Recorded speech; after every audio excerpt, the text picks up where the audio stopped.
Olá, meus amigos queridos. Meu nome é Sidney. Nós estamos gravando uma série de preleções, pequenas palestras, em torno do Evangelho segundo o Espiritismo. E vamos falar hoje o tema do capítulo 24, itens somente de 1 a 10. Não coloqueis a candeia sob o alqueire. Bom, a princípio, vamos traduzir a palavra que se usava no tempo de Jesus, né? Candeia.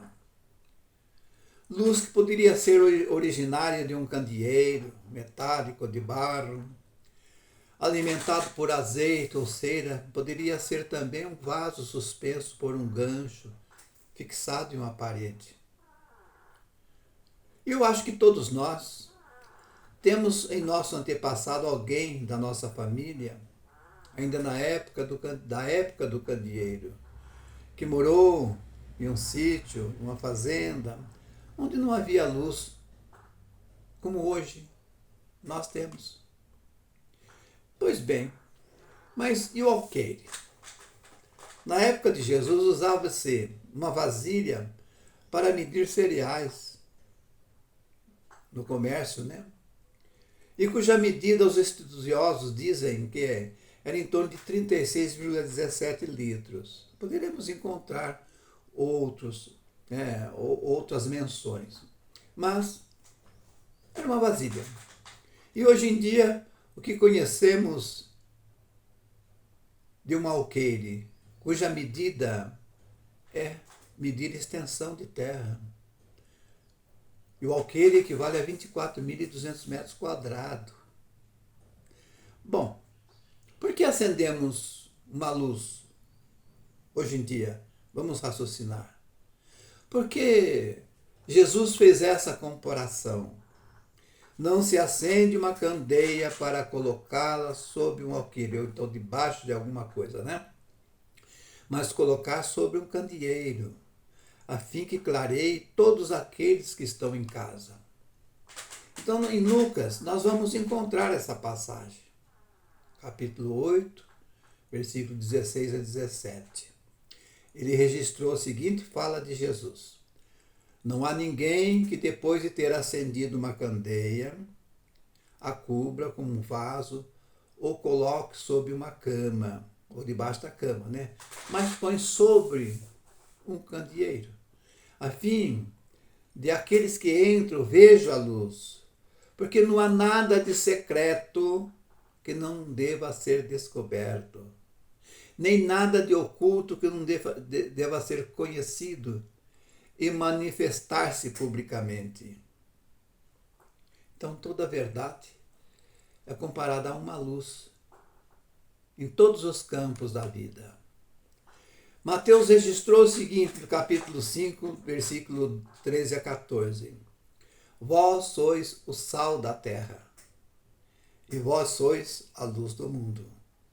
Isto quer dizer que cada um de nós, vivendo, transmitindo verdades, poderemos ser considerado um meio de luz no mundo. Né? Há 2.000 anos atrás, nós não tínhamos o desenvolvimento em conhecimento que nós temos hoje. Se nascemos da simplicidade, da ignorância, ou desconhecimento de todas as sabedorias divinas, jamais poderemos ser mais inteligentes do que o nosso Criador. Em conhecimento. Então, somos incompletos. Né? E ao colocar esse pensamento em evidência, Jesus quis dizer aos seus seguidores que deveriam ser o tempero da terra, o sal da terra, a luz para o mundo, os divulgadores de verdades, os agentes da verdade. Porque Jesus quis dizer que toda a verdade entre nós, seres humanos, nos dá razão para viver, dá sabor à vida, dá significado à vida. E a luz, por sua vez, tem a função de iluminar as trevas, a escuridão das nossas ignorâncias. É devido ainda à simplicidade e à ignorância que temos em nós uma visão muito restrita da vida, bem como do nosso Criador. Deus nos criou simples, ignorante, como já foi dito, incompletos, porque nunca poderíamos ser criados tão inteligentes quanto ao nosso Criador. E o nosso Criador nos deu o livre-arbítrio e a inteligência a desenvolver e a escolher o melhor caminho, a busca do progresso para a nossa melhoria e condição espiritual, rumo um dia à perfeição. Mas sem respeitar a natureza ao nosso redor. Como vamos entender quem somos nós? Pois nós estamos aqui no estágio infantil diante de tanta sabedoria. Se Deus nos deu a nós, não foi por acaso que poderemos entender que chegaremos a condições de procriadores em escala menor. Mas já somos procriador. Somos o quê? Criador de corpos. E o nosso Criador nos deu condições nesse habitat, chamado por nós de planeta Terra, como uma escola, entre muitas outras do universo, para evoluir. Mas quando Jesus estava a dizer, vós sois a luz do mundo, ele não estava se referindo somente aos seus discípulos, mas a todos os seus seguidores e gerações futuras. Seus discípulos, apesar da aparência humilde, profissão humilde, espiritualmente eram seres de escala espiritual muito representativa. Compreendia, em parte, que Jesus estava falando, até certo ponto, né? E apesar do progresso intelectual que nós estamos vivendo, a presente humanidade ainda é portadora de muitas sombras no que tange o progresso intelectual e moral. Né? Somos todos filhos de Deus e precisamos urgentemente pertencer a um rebanho para um só pastor, a respeito e respeito mútuo. Construir um mundo sem separações, sem divergências, sem muros que nos separa socialmente falando, sem guerras, valorizando a vida. Quando Jesus comentou, vós sois pequenos deuses, quis dizer que somos uma semente de todas as virtudes ainda a desabrochar.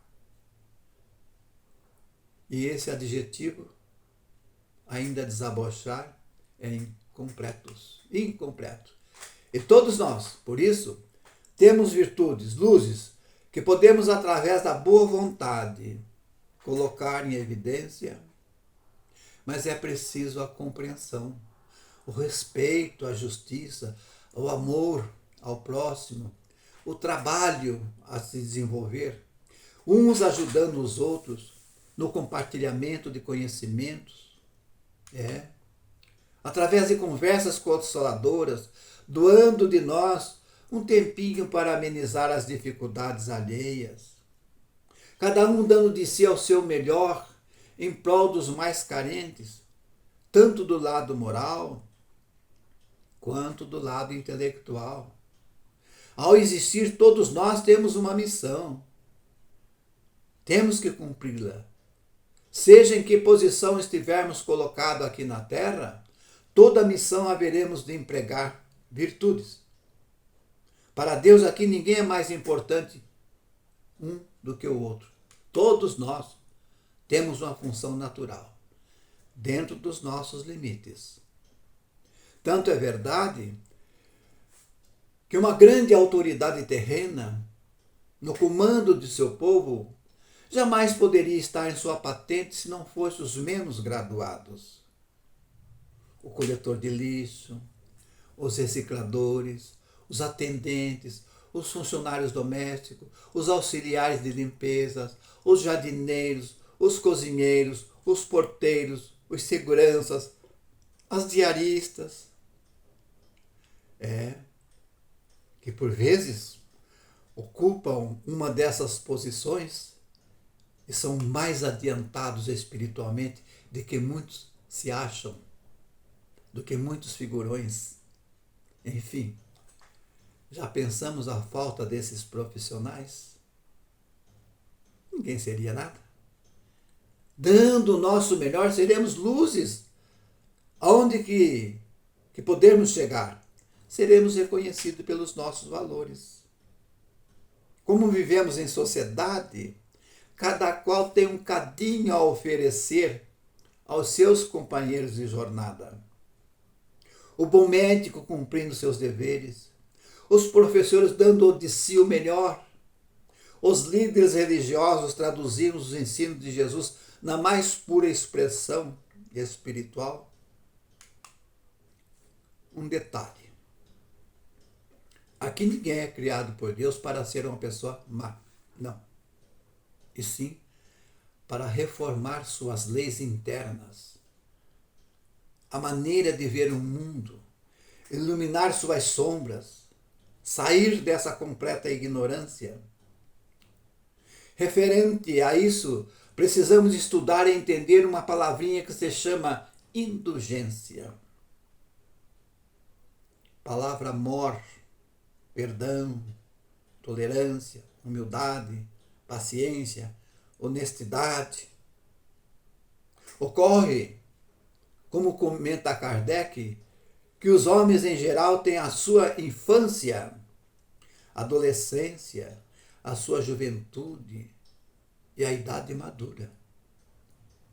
E em curso, cada coisa deverá vir no seu tempo. Diz ele que um grão semeado fora de época não frutifica, aí também dizia Jesus. A filosofia de Kardec nada impõe, mas expõe. Mas dentro de qualquer situação que estivermos, servir com boa vontade a carência do seu próximo é luz a irradiar. Mas o que a prudência manda ocultar momentaneamente certas verdades que cedo ou tarde será descoberto, porque chega um certo grau de desenvolvimento que os homens procuram por si mesmos. Mas digo eu de pronto, não se pode colocar a verdade nua e crua em todas as ocasiões. Nem todas as pessoas estão em condições de suportá-la. Nem todas. Mas um dia terão bases de raciocínio para desmembrar o lado oculto das suas sombras, quando assim tiver mais racional, mais maduro de consciência. Pois Deus lhe deu a inteligência para compreender e para se guiar nas coisas da terra, do bem, como nas coisas do céu, para o bem. Quando Jesus disse, na casa do meu Pai existem muitas moradas, para aquele tempo, entre os doutores da lei, era uma piada. Hoje, através da busca de conhecer a si próprio, sabemos que somos imortais e que existem milhões de outras galáxias e seres inteligentes. Assim começam a raciocinar a sua fé. Então é por isso que não se deve colocar a candeia debaixo de um alqueire. Sempre expor a verdade. Mas da inteligência nasceu a ciência, que caminhando juntas rasgaram o véu da maioria dos mistérios. A ciência nos mostra que, de fato, não estamos sozinhos no espaço. E há milhões de outras galáxias e planetas circulando nos páramos do infinito à nossa volta. E que o homem não pode compreender aqui na Terra, o que um dia poderão compreender em mundos mais avançados, quando tiver condições para isso, outras vidas, outras moradas. Pois a dinâmica da vida é a evolução da sabedoria universal. E a reencarnação é uma realidade. uma das realidades que alguém pode duvidar, mas ninguém pode contestá-la, pois nós temos provas irrecusáveis de seres que ainda em tenra idade demonstram conhecimento fora do normal, que mesmo os grandes terapeutas não sabem explicar. Pois uma coisa é certa, os apóstolos, embora eram espíritos abertos aos ensinamentos de Jesus, também não entendiam tudo que o mestre falava de pronto. Sua aceitação, o mestre sabia que viria posteriormente em outros momentos. Foram esses pontos que deram também as interpretações diversas, até que a ciência de um lado e o espiritismo do outro vieram a revelar que existem leis naturais que fizeram compreender o verdadeiro sentido de muitas parábolas, muitas historinhas de Jesus. As ciências ocultas do passado eram causa que hoje para nós não são mais ocultas.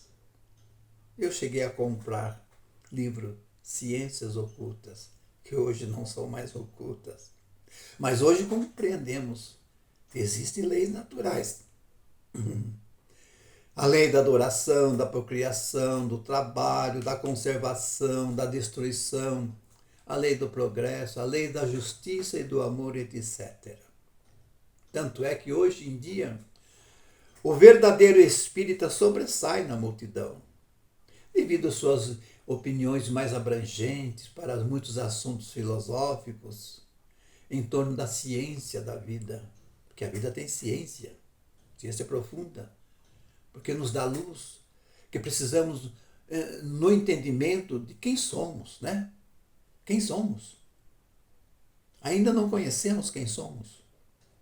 Nos abre a consciência a filosofia espírita e nos faz assimilar e nos ilumina o caminho para a existência de uma vida futura, tudo baseado nos ensinamentos do Mestre.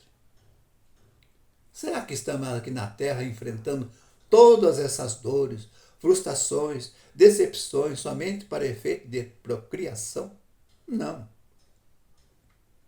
Formar uma família, criar uma prole, filhos, netos, só para isso? De uma vez que somos imortais? Não. Isso é um detalhe. É um detalhe na busca da evolução espiritual.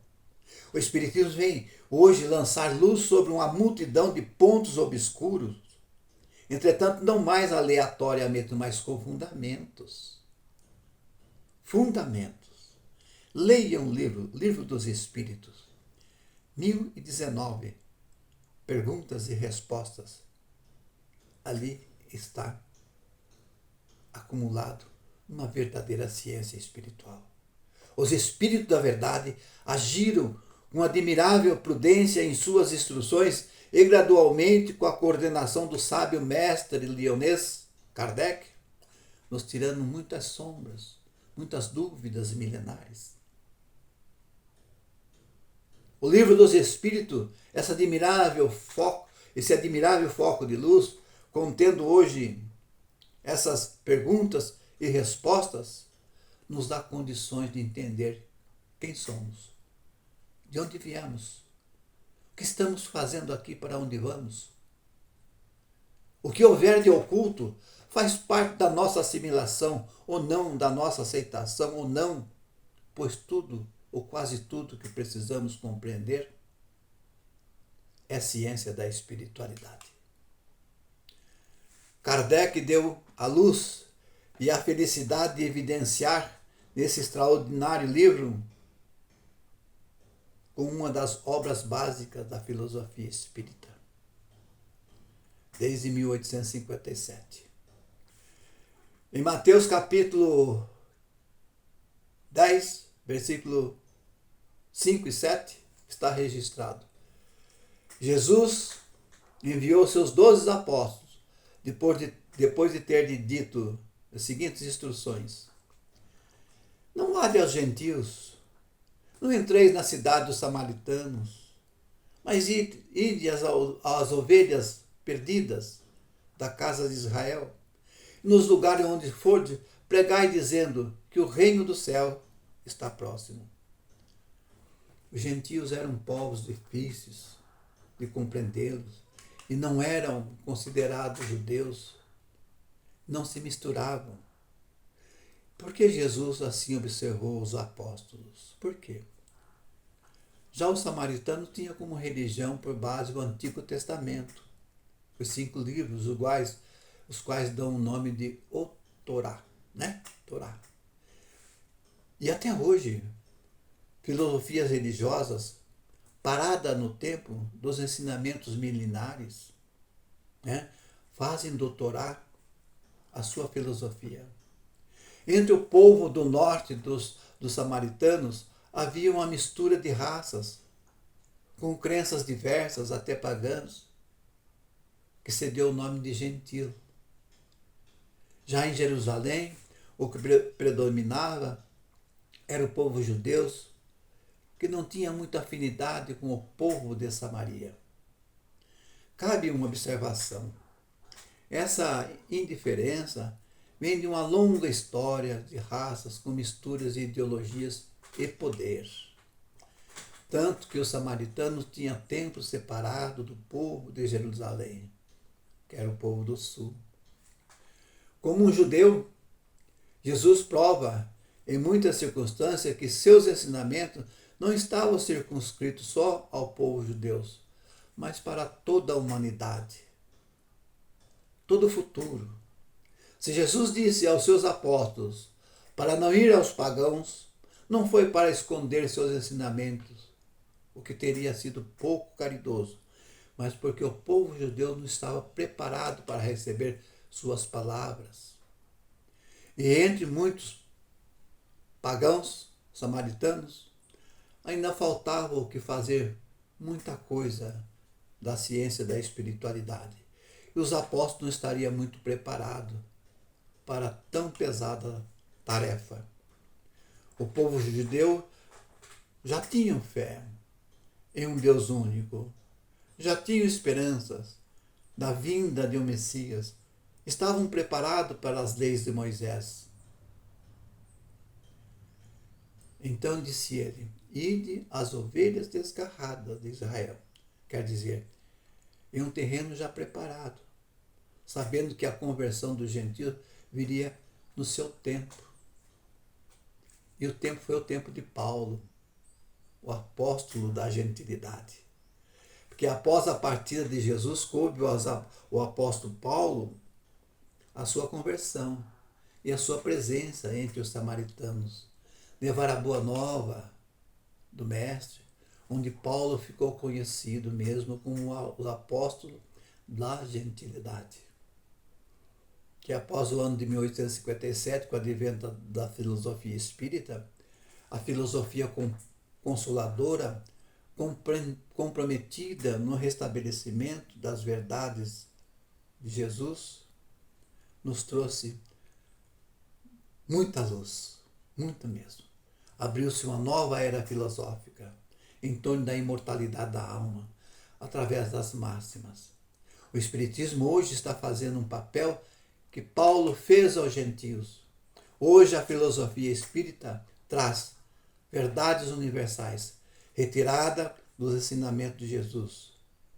Os gentios de hoje ainda são os mesmos do passado, de Samaria, de Israel. E com isso, estamos vendo uma diminuição da palavra céu, uma diminuição da palavra inferno, purgatório, que é um estado de consciência, bem como uma ideia de salvação, bem como com a ideia de juízo final. Estamos entendendo que a salvação é o aumento das virtudes espirituais em nosso ser, tanto intelectual quanto moral. É a bagagem que poderemos e deveremos levar do além-túmulo. Esses detalhes, a quem acredita, faz parte de uma população que aos poucos irão conscientizando o verdadeiro cristianismo baseado no progresso espiritual através das várias vidas e dos valores eternos que por aqui deveremos obter. Aqui, o próximo é o nosso caderno de lição. A natureza nos dá uma cobertura para isso. A minha gratidão, meu muito obrigado para aqueles que poderão ver e escutar esta preleção. E a minha gratidão muito mais profunda àqueles que compartilharem. Compartilhem. Eu não quero ser um profundo conhecedor filosófico do Espiritismo, não. Não quero sobressair.